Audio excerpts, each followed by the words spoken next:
the team has Free Control, myself, the CEO of Salad Burgers, the CEO and founder, and the CTO, Daniel. And here I want to talk to you guys today about what basically it means to tokenize real estate. It's not really a pitch for our company. Just want to, just go straight to the back of the presentation. Okay, Homer, can we get that? Just place your phone. Yeah, I know. All right, so what is one of the major problems with the regular real estate model today is that, millennials, us, right? We don't really buy real estate anymore, right? So according to some stats, only 1 in 3 own a home, and generation to generation just stop buying homes. And what's even worse, 2/3 completely regret that they bought a home, and the major reason is that they didn't know how much it was going to cost to maintain it. And it's all across the globe, right? In the UK, it's the same situation. There, they can't afford it. So, what is the solution to this shift in ownership? So, we're proposing to enable fractional investment. Real estate is a prime opportunity to hold wealth and to grow it. So, you should be able to invest in real estate instead of purchase.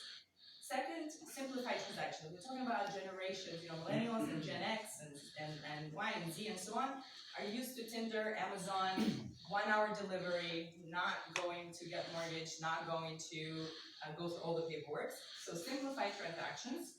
And finally, create secondary market. There is no reason why real estate-backed products or real estate-backed securities shouldn't be trading. Just like you trade Facebook, Google, and other stocks and bonds, right?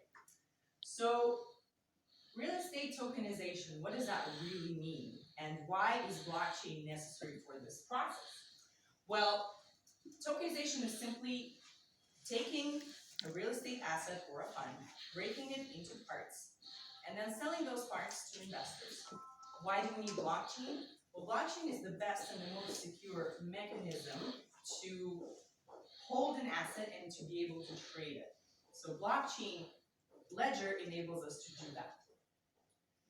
So what are the benefits of tokenization? So tokenization basically takes your right to an asset, converts it into digital tokens, which you then trade on the secondary market or exchange, right? We have major exchanges right now, like Deutsche Börse in Germany, that's starting to trade security tokens backed by real estate, among other things. So what does that provide? Number one, efficient fundraising process for developers that are looking for funds, are able to raise it, the equity portion, from accredited investors, from smaller funds, from family offices that are able to come together and fund a project. Number two, built-in compliance, because we are issuing a security. It means that we have to undergo the processes associated with compliance with SEC and other regulatory authorities, right? Now, regulators are able to see who our investors are. They undergo KYC, know your customer, AML, anti-money laundering, accreditation check, and the regulator is able to see all of that. We can program incentives for investment in the tokens. We can do automatic dividend distribution, right? So you also know where the money is going because there is reporting. For all of our clients, we require 3 months reporting, right? Every 3 months. And finally, it's easily transferable. So you can trade it on the secondary market. So it allows us to do this process globally. So investors globally can go and invest, in prime AAA assets all over the world. It's a fully digital process, right? No mind-boggling, procedures that are associated with traditional real estate investing. Full transparency, as was mentioned here earlier, and again, easily transferable, right? So I'm gonna jump to a project that we did last year as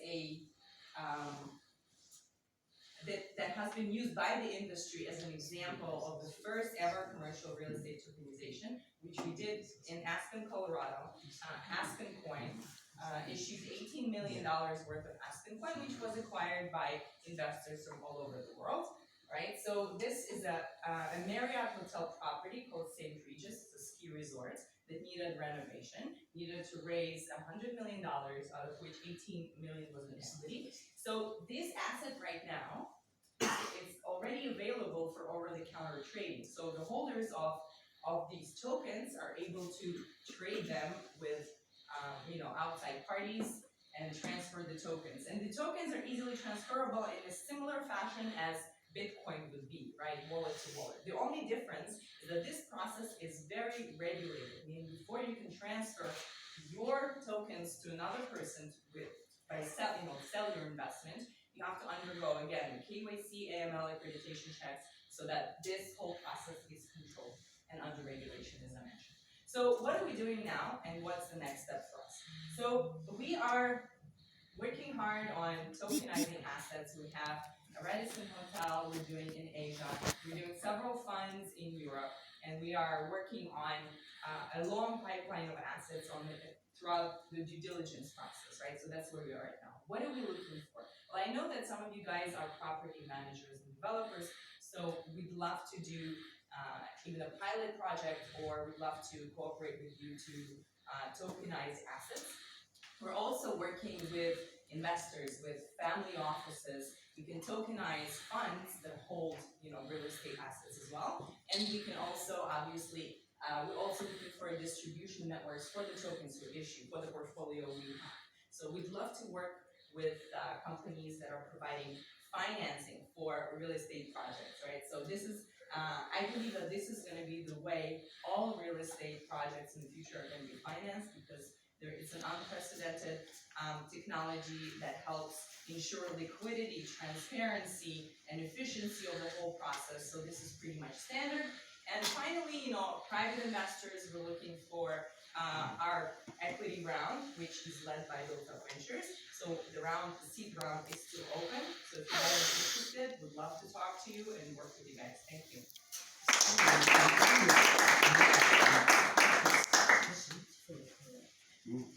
All right. Questions? Everything is super good. Yeah. So when you got that token price on Aspen, so when it's completed now, Yes. so how has the performance been on that token? So, yes. You founded that. So in the beginning, the price of the token is determined by asset valuation in general, right, at issuance, and actually that was valuation approved by the lending partner. So the token was under lockup for a year, so it hasn't been traded up until now. So now, You're not allowed to. not allowed to. In the US, there's a limitation. There's no limitation like that in Europe. So right now, if you were to sell your token, right? So the company provides reports and valuations once a year, right? So the company, meaning the St. Regis. So since there is no public trade for that token right at this moment, they decided not to publicly trade right now. That kind of the price of the token will be determined by the seller. What you're ready to sell as. So, however, in the future, that's not how. In the future, there are much better mechanisms that will determine valuation. I mean, working with companies that are also prop tech companies that are creating weekly and monthly valuations that are pretty accurate based on the performance of the asset. So I believe that that's how in the future the valuation is going to be determined. If they're in the absence of public trade, but in the present of public trade, if this was to trade publicly in an exchange, then you would have supply and demand. Yeah. Was this asset someone realising their equity? Because you said it was 100 million. Yeah. So there must be more equity in that deal than the 18 million. So someone sold down some of their equity. No, I think that yes, Ivan knows it better. So and I think maybe after the discussion, clarify. And what kind of cost is this added to the transaction? You know the answer to that? The actual tokenization itself, Yeah. or Because the obviously a lot of regulatory there's a regulatory process. There's valuation, etc., which is affecting the actual True. return. It was around $500,000, about $500,000 Yeah. to the transaction. It was an $18 million recapitalization on the asset from the basically single owner and the asset management company that runs it. And it's with cash flow, and it's got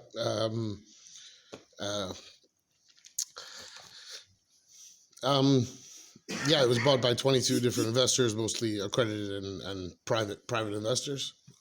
I mean, presumably it's only going to work on a recapitalisation, because if you wanted to go out to raise money on an asset, say there wasn't any equity and you wanted to do that, you'd have to wait for all the money to come in and you didn't know whether. There are ways to handle pre-construction or a purchase. In terms of the setup, it's more like a fund setup where you're going to utilize the capital that you raise to purchase an asset an asset type.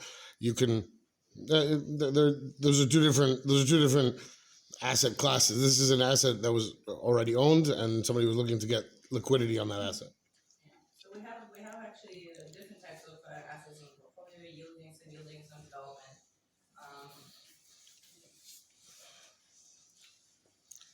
Anyone else? You say 2 million was raised for the development.